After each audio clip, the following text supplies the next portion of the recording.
Well, Scott, thanks so much for being on the podcast today. It's a pleasure to have you here. Yeah, it's great to be here. Thanks, Bo. Yeah, absolutely. How and when did you find out you were an INFJ, and how did that knowledge impact you?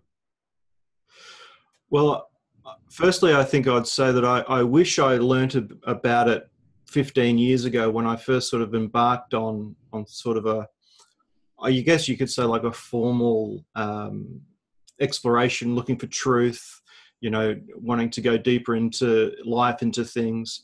But it turned out it was one of the sort of the last pieces of the puzzle, even though I'm sure there's a lot more pieces of the puzzle going forward in life. But just in, I guess, that season was probably about a 15-year season.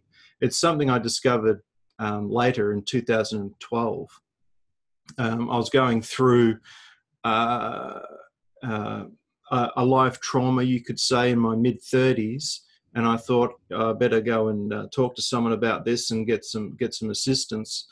And it was through that process that I filled out a questionnaire, and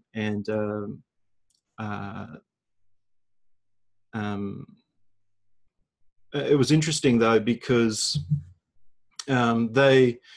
I think it was more for their benefit as the therapist than for me as the client. So they got the information, they mentioned my type, but that's just about as far as it went. And I think it was to help them to engage with me. And I got a one-page read-up on it. And it was interesting. I read it and, okay, that's interesting. Filed it away and forgot about it, actually. I think the information sheet just didn't really hit home at that point. But I pulled it out again about 6 months later and had a read through it and thought, I might just look into this a bit further. And that's when everything really took off. The first thing I did was researched on YouTube. I just thought I'll just see if anyone else is talking about this, and discovered that many people were talking about it, and just listening to other people's stories, listening to the way people described their experience, their journey, the way they processed some of their struggles in life, I just started to connect to it. And then from a professional point of view, I started to look at the counseling process as a counselor, looking at clients, getting them to fill out a questionnaire, and that really sort of fed into that as well. And it was kind of like this sort of, as I discovered more about my type, I learned how to be a better counselor, to then learn other people's types, and learning other people's types sort of helped to sort of, it created a contrast to my own type. And it was kind of like sort of painting a picture. Up until that time of my life, 2012, it was like I was sitting on a chair just slightly off center, and finding out I was INFJ and learning about the functions and sort of the general journey that INFJs can have. It's kind of like I sat back in the chair of self, if you like, a lot more comfortably. It was like, just like, now there's so many things that make sense. That explained a whole lot of issues and a whole lot of different experiences and challenges that I had that no one really was able to explain to me. It was like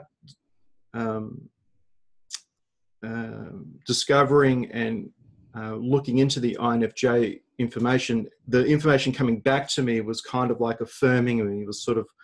It was speaking quite deep into me about who I was. So it was kind of like YouTube and other readings was kind of like the parenting I needed back when I was a child. It was kind of like I needed that information, or that information would have been really helpful back then. So that was, found out in 2012, and it's amazing sort of how life has been so much different since then. We've already started to touch on this, but how did you get started doing what you're doing today, and where do you see yourself in the next 10 years? Well, I started in 2004. I was working as a personal care attendant in an aged care facility. Being an empath, it's not uncommon for people to find themselves early in their journey in sort of roles like that. And I was at a stage in my early 20s where I was like, I want to expand. I want to improve. I want to grow. So I was like, well, what do I want to do? And at that stage, I was like, oh, maybe I'll do nursing. Maybe that I'm in this role. Maybe I could go and do some more study and expand on that. But my heart really wasn't in it. And I was speaking to someone who you could say was in the second half of their life. And I was just telling them about this. And he asked me a very obvious question, which is, what would you like to do? And it was like I just needed someone to ask me that question. I think just me and my own self thinking about what I wanted to do, I couldn't really answer it, but having someone else say, well, what would you like to do? And I sat there for like a couple of seconds, a bit like I am right now. And I just said, I think I'd make a good counsellor. And I wasn't thinking about that. It was like I observed myself saying that. Like it wasn't, it was like I said it and then I heard myself say it, and it was like, got my attention. And they said, I think you would as well. And they had known this for some time, but decided to wait for me to discover it, which was very wise on their part. And I took that as a confirmation. And then it was amazing, like in my workplace, or out of the blue, people would come up to me and say, you'd make a good counsellor. Things like this, like them not knowing anything about, where I was headed.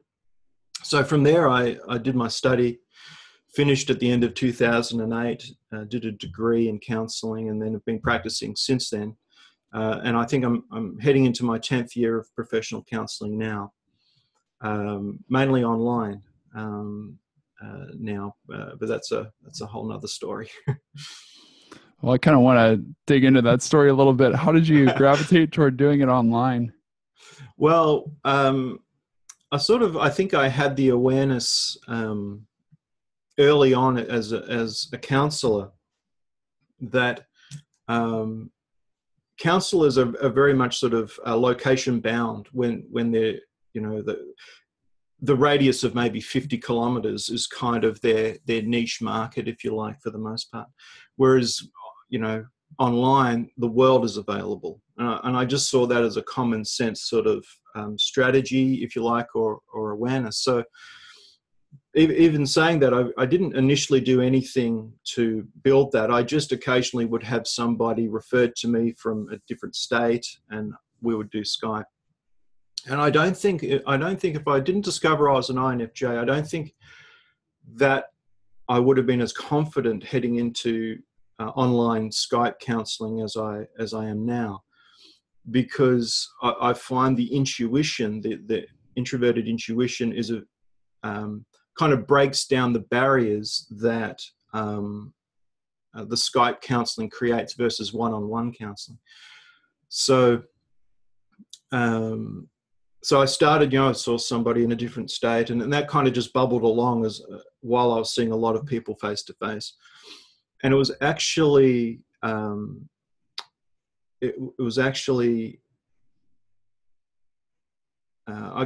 thought at some stage it was maybe a year or year and a half after discovering my own type and reading up on all the types and all of that.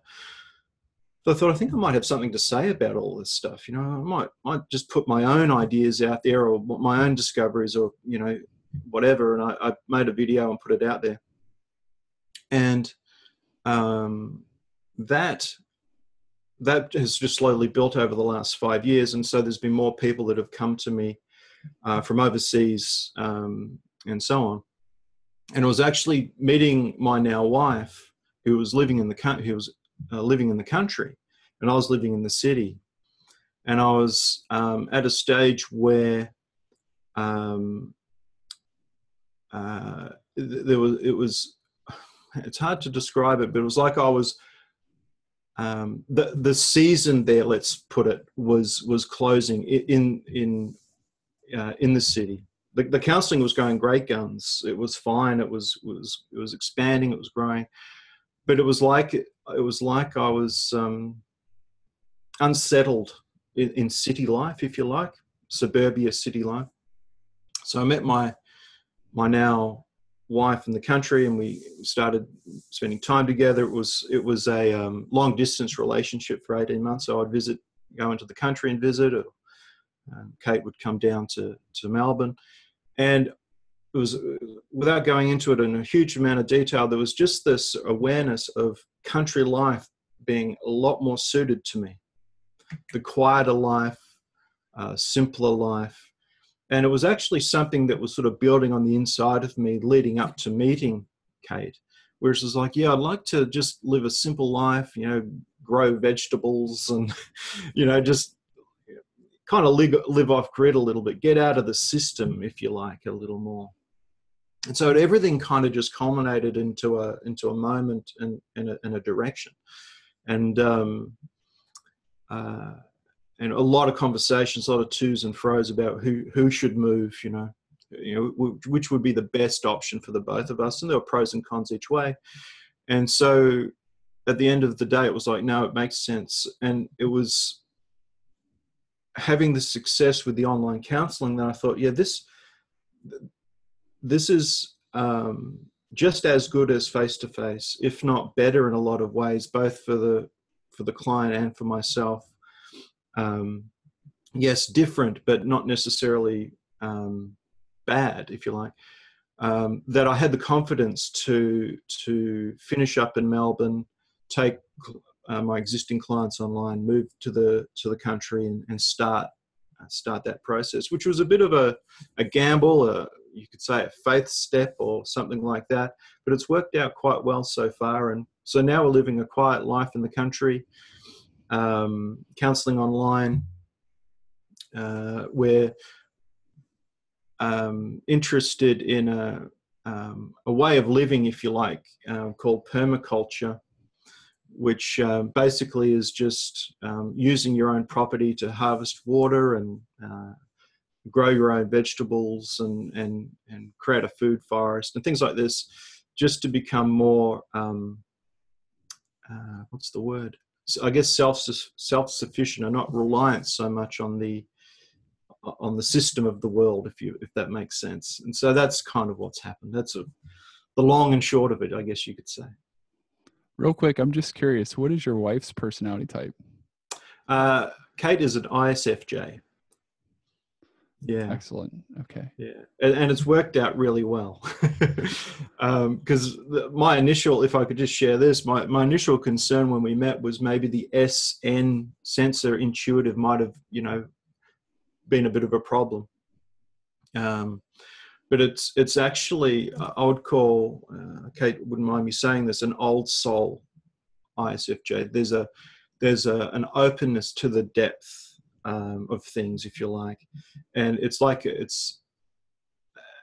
I think senses can have their own version of depth, if that makes sense. It just manifests itself or communicates itself in a different way. And I think, yeah, the S and N has had some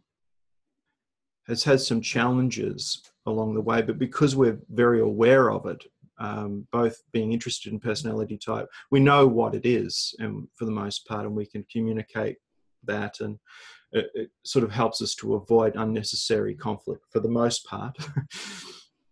But it also, I think, our relationship sort of pointed that below or beyond the SN dichotomy is a depth of connection that's sort of beyond all of that.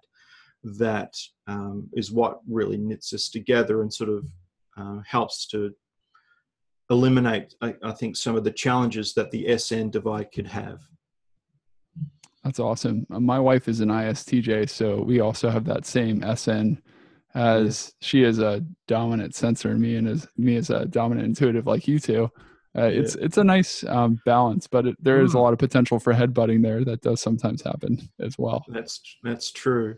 I think Kate helps me to sort of appreciate the sensory world and recognize that there is an outside world, that there are flowers growing over there and things like that, things that I would naturally miss. But part of our journey has been, the whole permaculture journey has been being out in that sensory environment, working on the property, on the land, doing things, practical things, which has been both a liberating, exciting journey for me, but at the same time a challenging, frustrating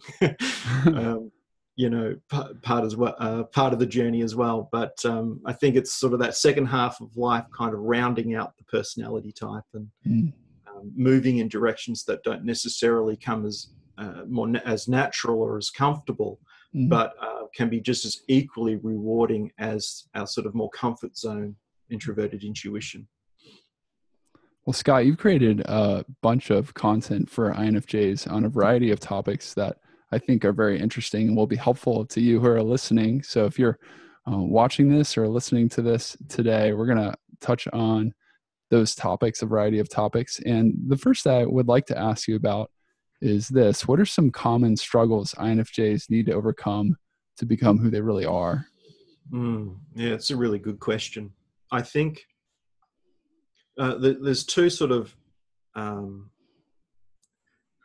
general ones that come to mind, which is that I think for the most part, not all INFJs, but a lot of INFJs, I think, just struggle with being in the culture, especially Western culture. It's like the INFJ value system is often sort of countercultural to the existing culture.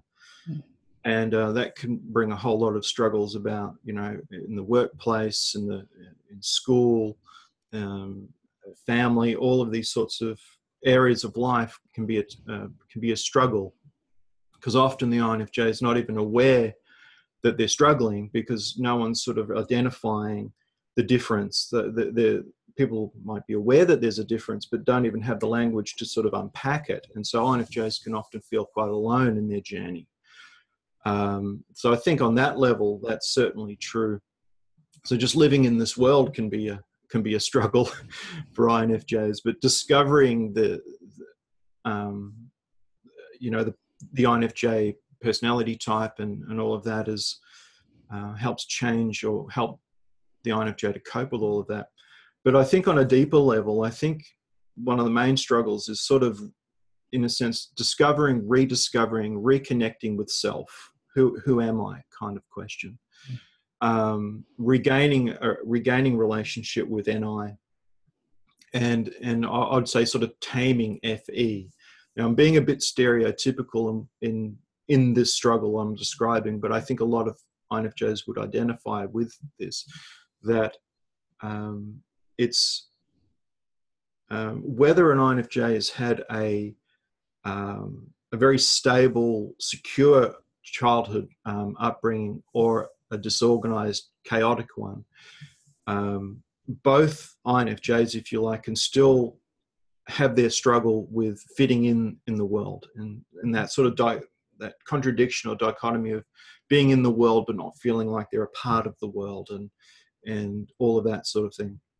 I think children that have a more difficult childhood just have an added complexity to rediscovering who they are. But for the most part, there's this sort of need to be affirmed in who they are. Often it doesn't happen in childhood.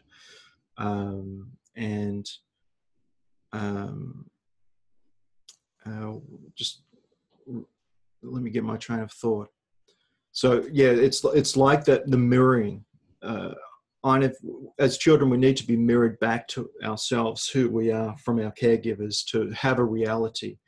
It's a bit like my friend, when he asked me the question, what do you want to do? It was kind of something I needed mirrored back to me for me to fully engage with the question, versus when I was asking it in myself, it really didn't have a lot of impact. So it's kind of like INFJs, I think, can struggle with that in a broad way. And so it's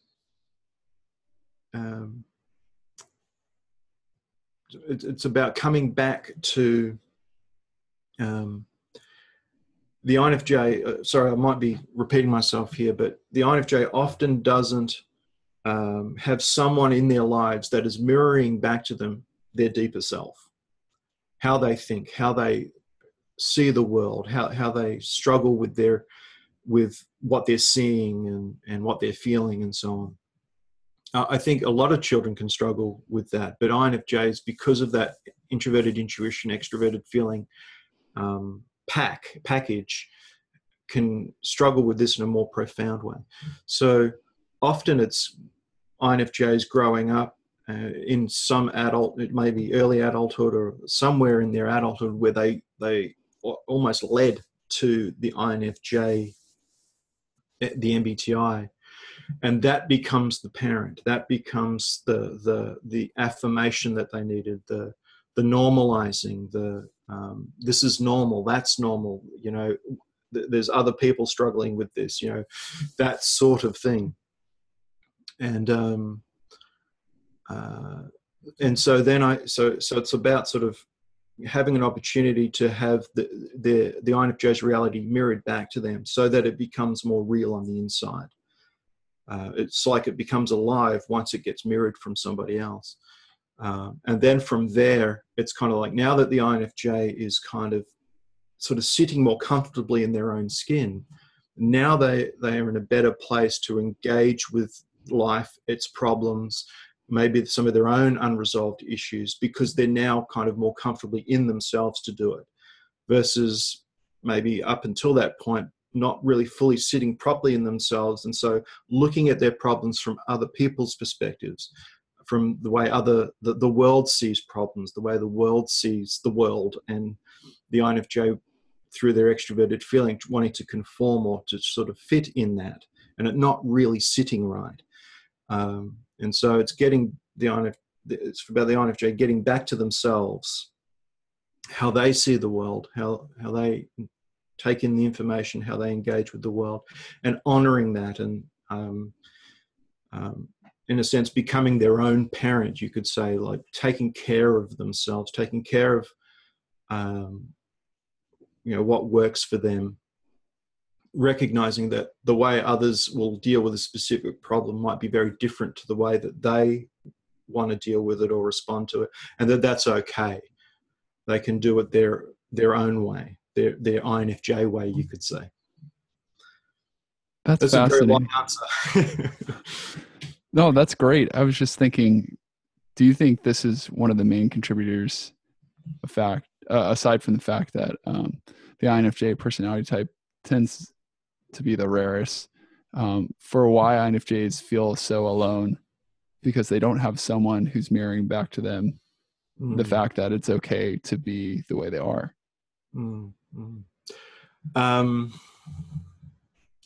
So the question is that why INFJs are a rare type? The question is do you think that's why many INFJs struggle with feeling alone, because they can't find someone that mirrors back to them? It's okay to be this type. Without a doubt. Yeah. I mean, if it's if the stats are correct, 1 in 1,000, 1 in 100 are an INFJ, and even males might be less than that. Like every 0.5 of a person you meet, every 200 people you meet, there might be one male INFJ. So I kind of look at it as INFJs, for the most part, have a hard time meeting people for the most part. They're a bit more keep to themselves. So they're not going to meet as many people as like the ESTJ or the ESTP or something like that. So in any given year, the chances of an INFJ meeting another INFJ is very, very unlikely. The chances of meeting an NF might be a little bit more probable. And I think, in a sense, that's where, when I look back on my own journey, I can see that most of the people that I've done a long distance journey with, friendships and so on, have been NFs, or at least intuitive NTs. So there's this sort of awareness of that abstract way of processing and thinking of the world that sort of brings people closer together naturally. Same with sensor types, that language and that way of viewing the world, it just is a comfort zone, and so they find themselves together. so I think it's more NFs find each other, and find sort of a little haven for understanding.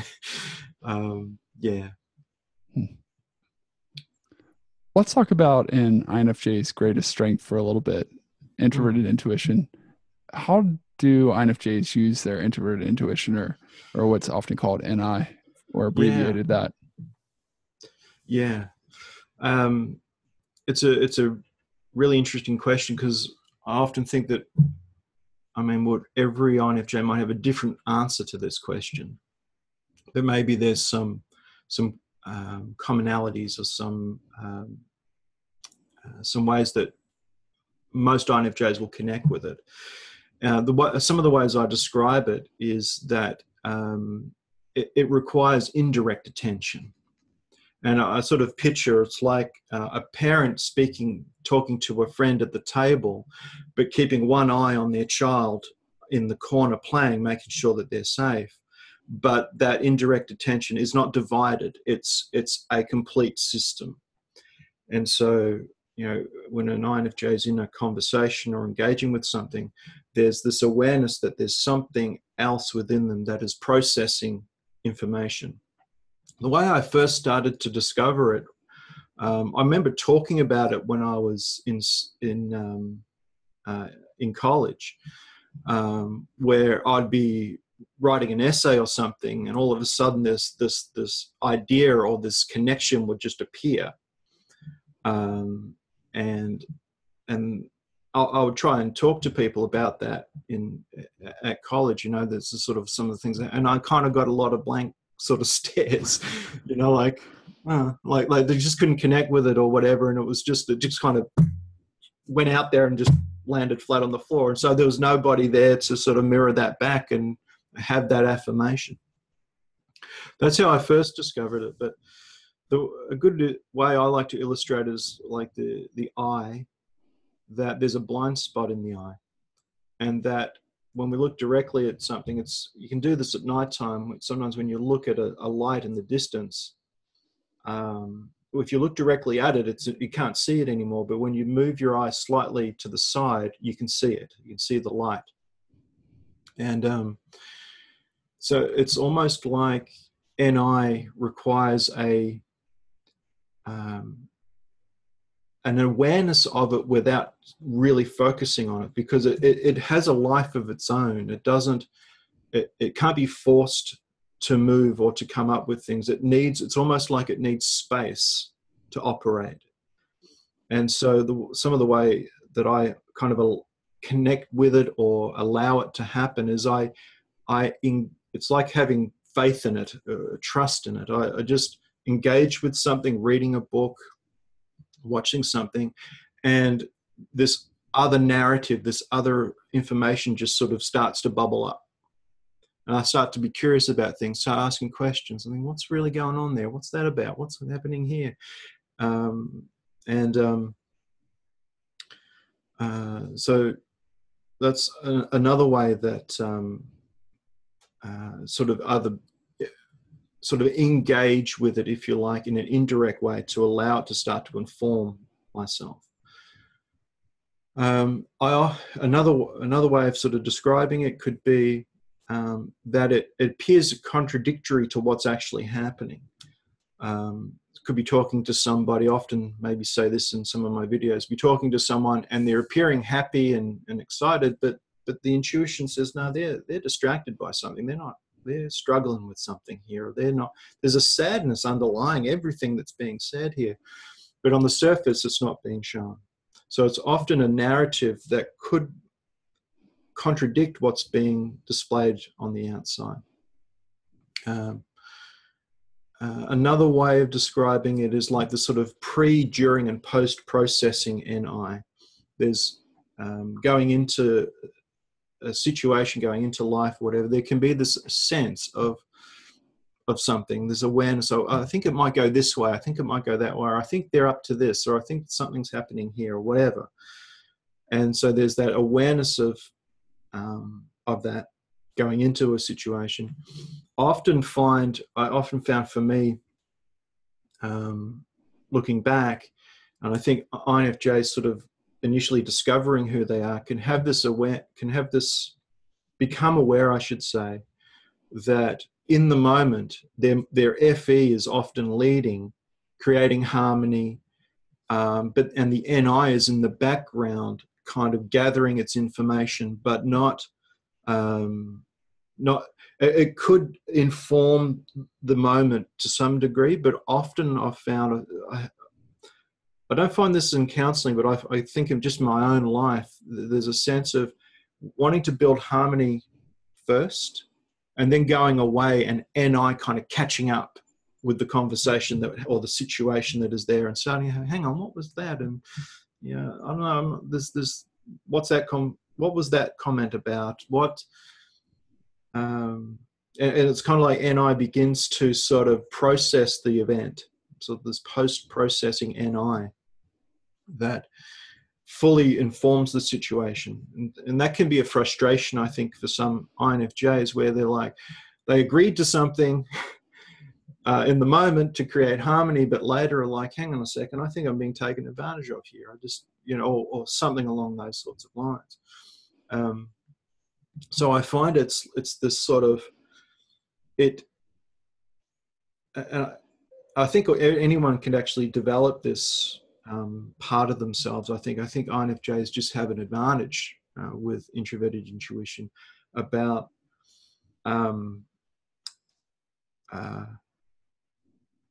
looking at something, reading something, exploring something, and waiting and sitting for a deeper narrative, for a deeper truth or a deeper awareness of what's being looked at.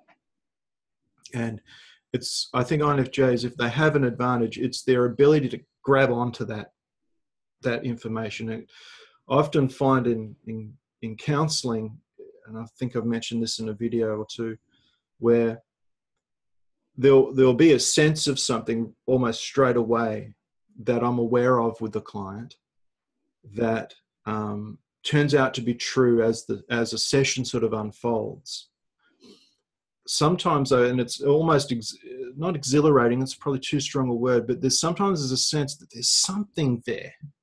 There's something there we're leading towards, and we're just going to keep engaging and processing and interacting until that thing starts to come to the surface and make sense. And I've had many experiences where I'm being led by it. I'm not aware of something that maybe the other person's not, and I'm waiting for them to see it. It's more, they're not aware of it at all. I'm aware of something, but I don't know what it is. And I've often said to clients, I don't know where we're going here, but let's just keep this going. And I don't think there's been a time where it hasn't, sort of like in the last 5 minutes of a session, it's like NI, like a flower. It's like it opens up and the insight or whatever, and it's like it's a shared experience. Now, I'm not sure if this is making a lot of sense, but it's this awareness of sort of allowing NI to do what it needs to do. I'm hearing you say that it needs time and space, and that you need to trust it and wait for it to blossom, to come out. Very succinct. Yes, that's what I'm saying. That's definitely been my experience too. And that, I think that would resonate with a lot of people who are listening, or at least the people that I've talked to before. I think that those are some great analogies and explanations and examples of ways that it works. Great, thanks. Yeah, definitely. Speaking of the NI, how do INFJs use it as a defense mechanism? I think this topic kind of, I sort of see it as like a next level area of development, if you like, for the INFJ. In that, a way of describing this, sort of leading into answering the question, is that we can all have different parts of ourselves. And like I was saying before, it's like we can have, I think we're sort of born with a sense of self, like of who we are. We obviously, as when we're born, we're not conscious, but I think there's an essence of who we are when we're born. Then life and circumstance shape us life does what it does to us, and we create parts to cope and protect ourselves from the world and what it does or doesn't do, and so on. And like, that's sort of like the first half of life is kind of moving away from self, building up a protective mechanism to cope with the living in the world, and the second half of life is sort of deconstructing it. And I think, in a sense, NI can get caught up in that. It can be in it, and it's kind of like the INFJ can get a sense of something, or think they have a truth, if you like, that they're aware of. Let's say it's in a relationship, but it's what they do with that truth, or their awareness, that turns it into either a moment to grow from and to build some self-awareness and relationship, or it's too threatening what is being noticed. It threatens something on the inside that the INFJ is not aware of, and then they react in a defensive mechanism to protect themselves from the truth that they're seeing. And I think INFJs have it's kind of a hard thing for them to deal with, because of their ability to read between the lines, to look under the surface. And it can be a bit of a trap, I think, because it's kind of like, well, INFJs have ability to see the deeper narrative, to see the truth, but then what they do with it can either bring life or death, if you like.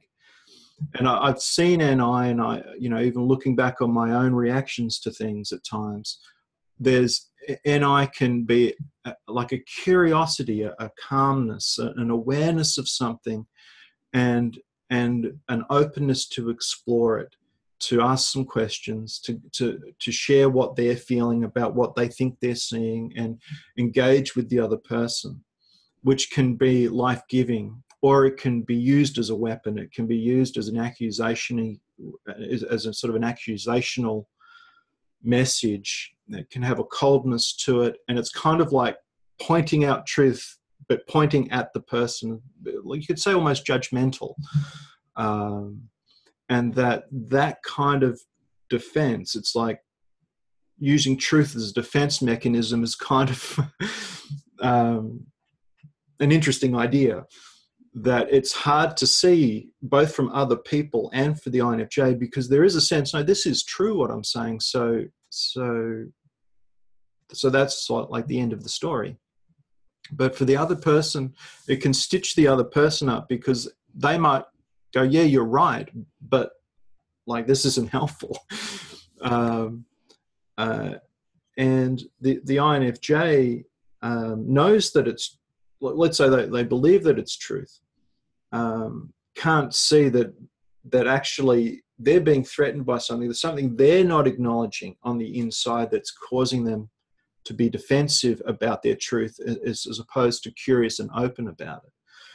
And I think that's where it kind of moves from just, in an INFJ developmental sense, from just being affirmed as an INFJ, being understood, having that mirroring back, so we don't feel like an alien anymore. We feel like we're normal. We've got our own normal, if you like. And then moving beyond that to, hang on, I might have some work to do here, and I might need to work on some things. And so it's about sort of just being aware of the tone in which the message is being delivered. If it's hard and cold, it's probably a defense mechanism reaction, versus a more open stance, where it's like the INFJ might still be threatened, but they're connected to what they're feeling threatened about. They're taking ownership of it. They're looking after it. And so they're able to both manage their own fear, if you like, whilst at the same time communicating in a way that welcomes the other person in. And yeah, that's probably the way I describe all of that. Great stuff, and a good litmus test of sorts to, check out of what motives you're speaking to someone else. I really appreciate that, because I think I hear a lot about the positive benefits of introverted intuition, but not much about how we use it in a negative light. And I think every personality can do that with their greatest strength. So it's nice to hear the truth so we can be aware of it and actively fight against it. That's great, Scott. Yeah. Thanks, Bo. I think there's a danger. I think INFJs are somewhat Teflon coated from this, but there's a danger that the INFJ traits are prized in a way that leads to ego as opposed to true self development. And it's kind of like, and I think it points to childhood unresolved issues. If the information of INFJ turns into weapons, like I'm an INFJ, so what I'm saying is the truth, so you just have to accept it, right? There's something not quite right about the way I just said that. And I think there's a slight danger that the affirmation can sort of build up the ego self, and it can be used sort of like the INFJ tag, if you like, can be used as a defense mechanism rather than an opportunity to go deeper and to work on the self and to develop deeper and further. Maybe there's just needs to just be said, just sort of put out there, but I don't think it's a super common problem. But I think that there's a danger that a person could fall into that, while really the INFJ message is an invitation to go deeper, I suppose. Well said. Yeah. What do you think is the number one thing you'd like the listener to take away from this conversation, Scott?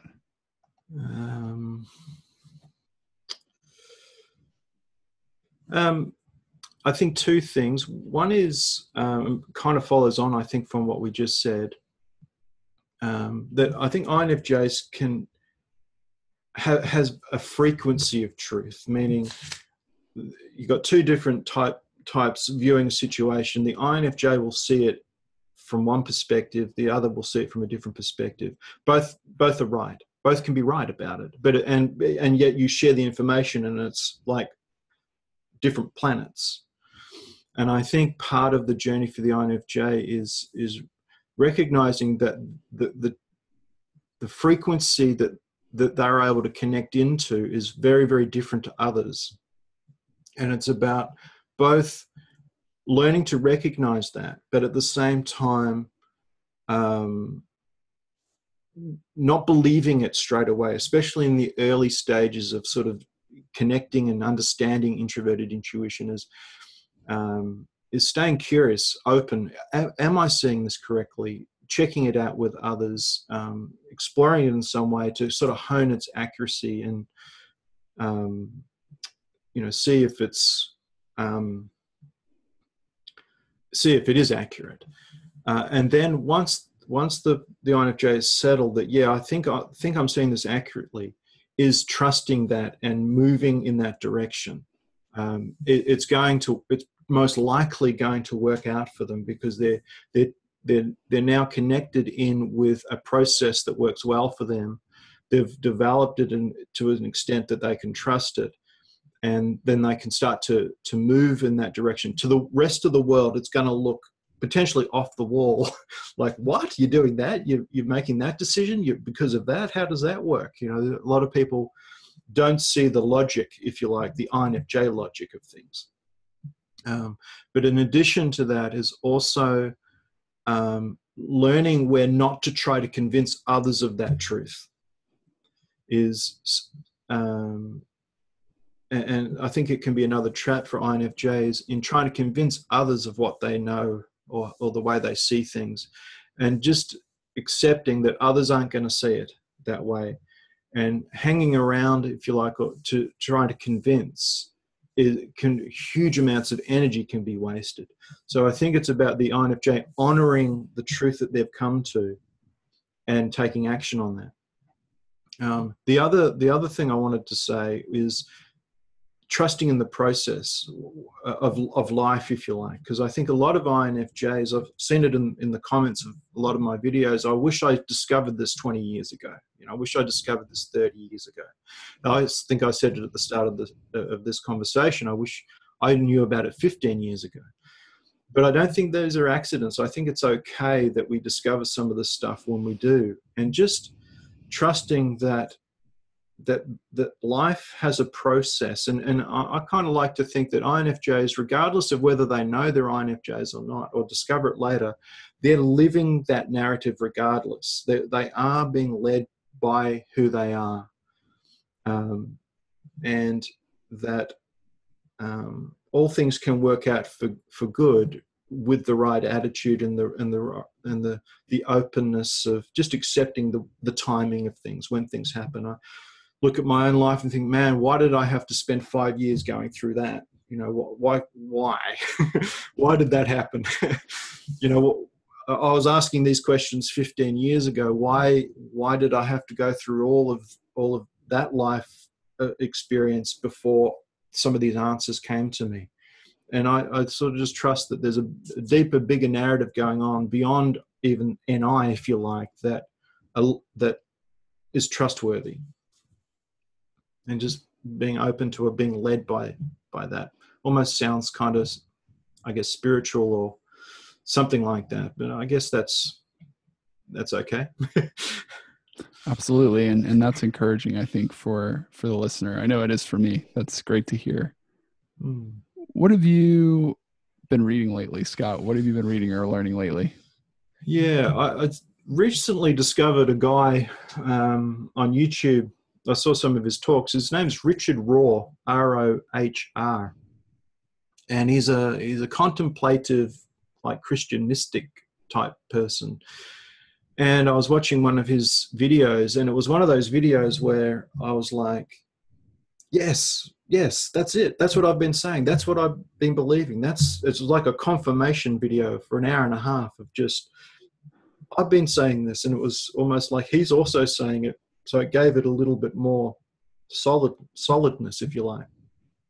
And so I recently got one of his books called Everything Belongs, and it kind of follows on from what I was saying, trusting the processes of just whatever. And I don't necessarily do this particularly well, hence me reading the book, is sometimes we have things going on that just appear bad or wrong or unwelcome or whatever.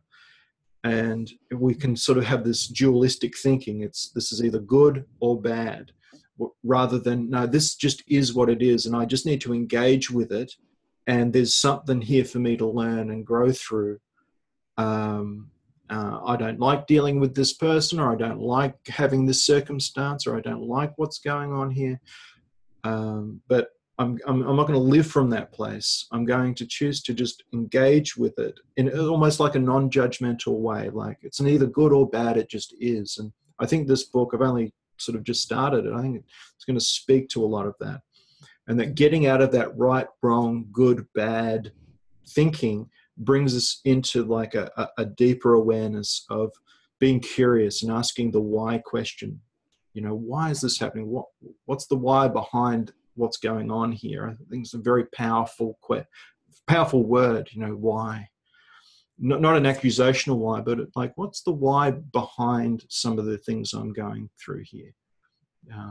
And anyway, it's called Everything Belongs, and it's moving from a dualistic way of thinking, good, bad, right, wrong, into a more contemplative mind of just allowing things to be as they are, and that for right now, it's okay that it's like that. What are your sources of creative inspiration? That's a very good question. I wish I was able to give a real solid answer to this, like I do this, I do that, whatever, but everything kind of becomes a source of inspiration or creativity. And it's just really what I choose to engage with that leads to creativity.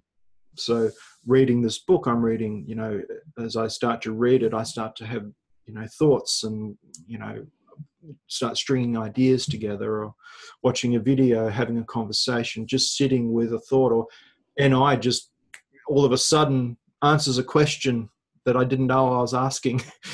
And it's like that aha moment, yeah, that's it. That's what that was. And I have no control over that. So yeah, just kind of whatever's going on in life can be a source of creativity and inspiration. I guess if we choose to, how we engage with it, sort of following on from what I said before, although I say that not from an ivory tower place, because don't spend a lot of time like that. It's a journey of getting back to a place of peace, or back to a place of rest, and getting away from a judgment, getting away from a reaction, and choosing to see things from a different perspective. It's I think a lifelong sort of process of growth and development. And I think it's, on one level, it's just choosing to put one's hand up and say, I'll have a go. Scott, how can people find out more about you, connect with you, and learn about what you do? Yeah, a lot of what I've talked about today is on my YouTube channel. I've sort of expanded on a lot of these topics in a lot more detail. Sometimes I think more detail than people want. Videos can get longer. I think, oh, this is a 5-minute video. It turns out to be 25 minutes. But yeah, my YouTube channel, I think if people searched either Scott Morgan or Introvert Power, they should come across that channel. I'm actually starting a monthly live stream on the last Friday of every month.